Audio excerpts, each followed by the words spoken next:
మన దేవుడు మన రక్షకుడైన యేసయ్య నామములో మీ అందరికీ శుభాలు తెలియజేసుకుంటున్నాను.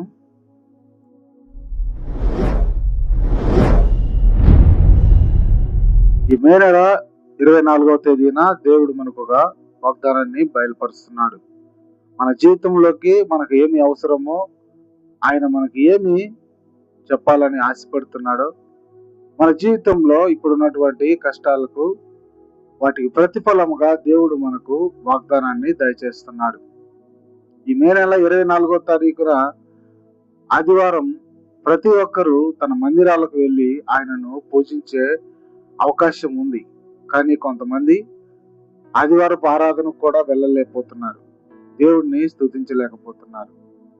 అయితే దేవుడు వారికి కూడా ఈరోజు ఈ వాగ్దానాన్ని చెప్పాలని ఆశపడుతున్నాడు. మొదటి సమూయేలు గ్రంథము 10వ అధ్యాయము 6-7 వచనములో దేవుడు ఈ రీతిగా తెలియజేస్తున్నాడు మనకి. దేవుడు నీకు తోడుగా నుండును. దేవుడు నీకు తోడుగా నుండును. ఎప్పుడు దేవుని యొక్క మహిమ, దేవుని యొక్క ఆయన స్వభావం, దేవుని యొక్క ఆశ్రమం మనం కోరుకున్నప్పుడు ఆయన మనకు తోడుగా ఉంటాడు.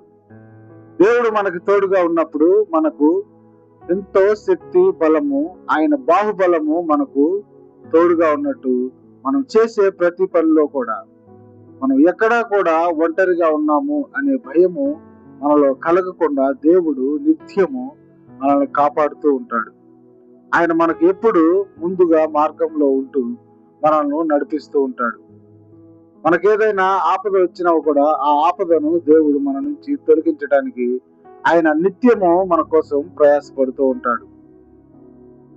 దేవుడు అలాగున మన కొరకు అంత చేస్తున్నప్పుడు ఆయనకు మనము ఏమి ఇవ్వగలము? ఆయనను మనకు ఏమి మనము ఆయనకు ఇవ్వగలము? దేవుని యందు విశ్వాసం ఉంచిన మనము, దేవుని యందు నమ్మకం ఉంచిన మనము, దేవుని యందు భయభక్తులు కలిగి ఉన్న మనము ఆయనకు ఏమి ఇవ్వగలము? మన హృదయాన్ని ఇవ్వాలి. మన హృదయాన్ని ఆయనకి ఇస్తే ఆయన మన హృదయాన్ని ఒక ఆలయముగా ఏర్పరచుకొని నిత్యము మన హృదయంలో ఉంటూ మనం చేసేటువంటి ఆరాధన, స్తుతులు, మహిమ, ఘనత ఆయనకి చెందులాగా మనము ప్రవర్తించాలి. అయితే దేవుడు అప్పుడు నీకు ఒక మంచి మాటను ఇక్కడ తెలియజేస్తున్నాడు. 6వ వచనంలో దేవుడు ఈ రీతిగా నీకు తెలియజేస్తూ ఉన్నాడు. యెహోవా ఆత్మ నీ మీదకి బలముగా దిగి వచ్చును, నీకు క్రొత్త మనసు వచ్చును. యెహోవా ఆత్మ మన మీదకి బలముగా దిగి వస్తుందని ఇక్కడ తెలియజేస్తున్నాడు. దేవుని బలము ఎటువంటి బలమో మనము ఇంతవరకు గుర్తెరగలేదని, దేవుని బలము ఎంత గొప్పదో ఇంతవరకు మనము రుచి చూడలేదు. అయితే ఆయన బలము మన మీదకు దిగి వచ్చును. ఇక్కడ దేవుడు మనకు తెలియజేస్తున్నాడు, నా ఆత్మ మీ మీదకి దిగి వస్తుంది. అప్పుడు మీ మనసు క్రొత్తదవుతుంది, మీ హృదయము నూతనమైన హృదయాన్ని మీకు నేను దయచేస్తాను. అప్పటి వరకు ఉన్నటువంటి చెడు అలవాట్లు, చెడు వ్యసనాలు మీ నుంచి తొలగిపోతాయి. ఇప్పుడు దేవుడు మనకు ఒక తండ్రిగాను, ఒక కాపుదరగాను, ఒక సేవకుడిగాను, ఒక నాయకుడిగాను అన్ని విధములుగా దేవుడు మన కొరకు ప్రయాసపడుతూ ఉంటాడు. ఆయన బలము మన మీదకి దిగి వచ్చును. ఆ దిగి వచ్చినప్పుడు నీ హృదయము క్రొత్తదగును. దేవుడు ఇక్కడ తెలియజేస్తున్నాడు, నీకు క్రొత్త మనసు వచ్చును. ఈ క్రొత్త మనసుతో మనం ఏం చేయగలమంటే, అప్పటి వరకు ఉన్నటువంటి మన చెడు అలవాట్లు, చెడు వ్యసనాలు, మనం చేసేటువంటి పాపపు పనులు, వాటన్నిటిని దేవుడు తీసివేస్తానంటున్నాడు. తీసివేసి ఆయన ఆత్మ మన మీదకి వచ్చినప్పుడు, ఆయన బలము మన మీదకి వచ్చినప్పుడు మన హృదయము క్రొత్తదగుతుంది. దేవుడు మనకు బాప్తీస అవకాశము ఇచ్చినప్పుడు మనకున్నటువంటి పాత జీవితం, మనకున్నటువంటి చెడు సావాసాలు, మనకున్నటువంటి చెడు అలవాట్లు, వాటన్నిటిని దేవుడు ఈరోజు తీసివేస్తానని తెలియజేస్తున్నాడు. మొత్తం నీ జీవితంలో నువ్వు ఏదైతే ఇప్పటి వరకు జీవించిన ఈ బ్రతుకుని దేవుడు తీసివేసి నీ హృదయాన్ని కొత్తదిగా తయారు చేస్తానంటున్నాడు.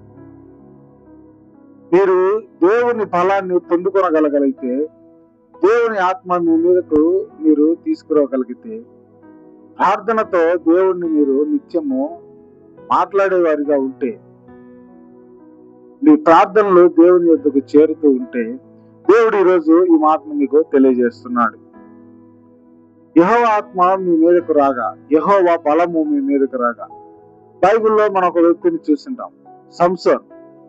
యెహోవా ఆత్మ అతని మీదకి రాగా అతను మహాబలవంతుడిగా ఒక మేకపిల్లని చీల్చినట్టు సింహాన్ని చీల్చిన వ్యక్తి మనకు బైబిల్లో కనిపిస్తూ ఉంటాడు. మనము ఇప్పటి వరకు బైబిల్లో అనేక మందిని చూసాం. ఆయన ఆత్మ, ఆయన బలము ఎదుటి వారి మీద, ఆయన నమ్మిక ఉంచిన వారి మీదకి వచ్చినప్పుడు వారు చేసినటువంటి గొప్ప గొప్ప కార్యాలు, ఆయన తోడుగా ఉన్నప్పుడు దావీదు గారు గొలియాదును చిన్న రాయితో వడిసెతో అతన్ని కొట్టి హతమార్చిన ఆ దృశ్యాన్ని మనం చూస్తున్నాం. ఆయన బలము అంత గొప్పది, ఆయన ఆత్మ శక్తి అంత గొప్పది. అందుకని ఈరోజు నీవు దేవుని యొక్క ఆత్మను, దేవుని యొక్క బలాన్ని నువ్వు పొందుకునే వాళ్ళని, అప్పుడు నీ హృదయం కొత్తదవుతుంది. కొత్తదైనప్పుడు దేవుడు నీకు తోడుగా ఉంటానని ఇక్కడ సెలవిస్తున్నాడు. 7వ వచనంలో, దేవుడు నీకు తోడుగా నుండును, దేవుడు నీకు తోడుగా ఉండును.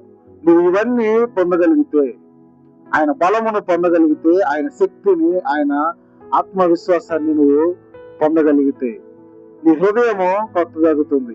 అప్పుడు దేవుడు నీకు తోడుగా ఉంటానని ఈ రోజు సెలవిస్తున్నాడు.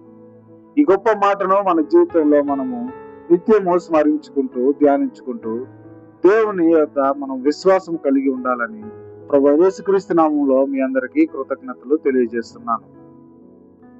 ఈ యేసుక్రీస్తు రాజు మినిస్ట్రీస్ ఛానల్ చూస్తున్నటువంటి మీ అందరికీ ఈ ఆదివారము మీరు దేవుణ్ణి స్తుతించి, గణపరిచి, మహిమపరచి, ఆరాధన సమయంలో ఆయనకు మంచి మీరు ఆరాధన జరిగిస్తారని నమ్ముచు ఈ చిన్న వాక్యాన్ని మీ జీవితంలోకి మీరు స్వాధీనపరచుకోమని యేసయ్య నామంలో మీ అందరికీ శుభాలు తెలియజేసుకుంటూ, అటు కృపా ధన్యత మీకును నాకును రెండవ రాకడ వరకు మనందరం కలిగి ఉందుము గాక.